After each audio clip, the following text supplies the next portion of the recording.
So these are rainbow trout. We brought this batch in the end of August, so they just moved out yesterday. There's around 50,000 in these tanks, and they're our newest babies.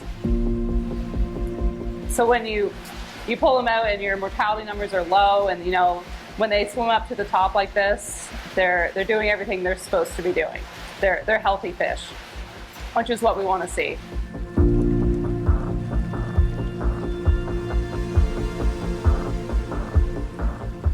Before we even brought fish on site, we had to create our FMP, which is our farm management plan, which is basically just the way you say that you're going to manage your farm and the fish that are on site, which was pretty difficult at the beginning because we knew absolutely nothing.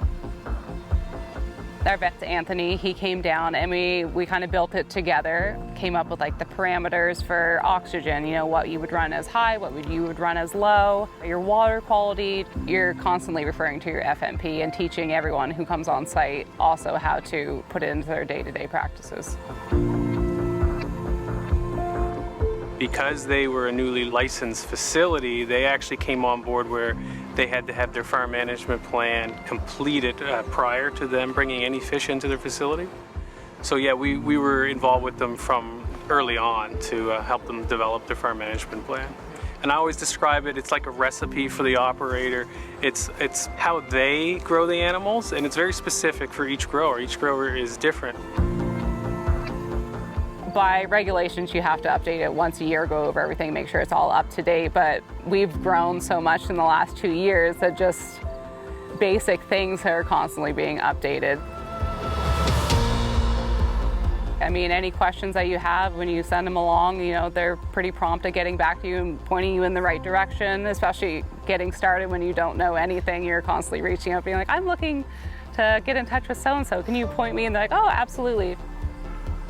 Our end goal right now is to be able to be producing 200 ton a year, where we're currently at 15 tons. So we've got a ways to go, but that's our end game.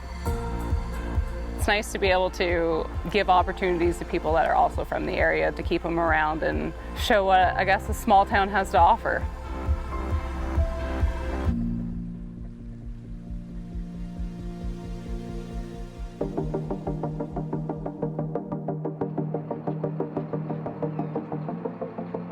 We're in beautiful St. Anne's Harbor in Victoria County in Nova Scotia, and we're on the largest blue mussel farm in the province. We've been here for, believe it or not, 21 years. We put our first crop of mussels out in 1999. The seed collection process starts around June in Tatamagouche Bay. And then we would take those mussels when they reach about 20 millimeters in length. We put them in a mesh tube called a sock. Introduce them here in St. Anne's Harbor, where they spend the next 18 to 24 months of their lives until they reach the commercial size where we can harvest and sell them.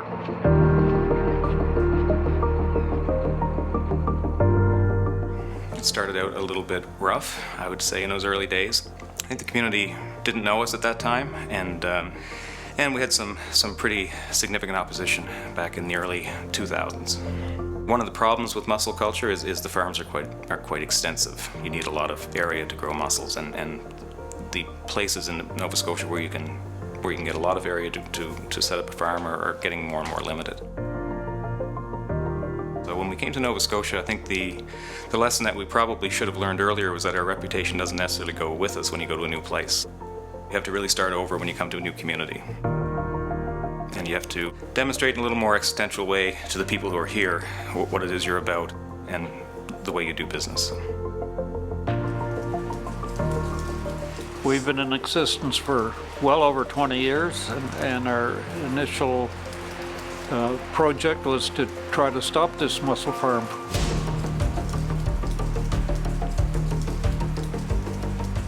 We didn't know anything about it. We had to do a lot of research on our own, and we relied heavily on the marine biologists that were working with us. And they helped us set up a monitoring program where they have to go out and collect samples and to provide information on the health of the harbor. It's very important to work with the community and to keep that communication open throughout the whole process. It could mean the difference between their success and failure. if the community's not inside, they have nothing but obstacles in their way. We have open communications now. They're very willing to answer our questions and to address our concerns. And yeah, I think they take us seriously now after 20 years. There's no secret to it. I think it's a matter of being a neighbor and having a presence in the community. Farm management plan is quite a comprehensive plan. Regulators can come in and take a look at your plan, and then they have something to measure against what you're actually doing. That's not only good for us, but it's good for the whole industry to have that history of data being collected. Like any quality standard, if you don't document it, it didn't happen, so it adds some work in that sense, but at the end of the day, it gives you a real good handle on, for a high altitude, your whole operation. Everything from waste management to material management to regulatory compliance keeps us doing what we're supposed to be doing, and also gives us a plan to follow.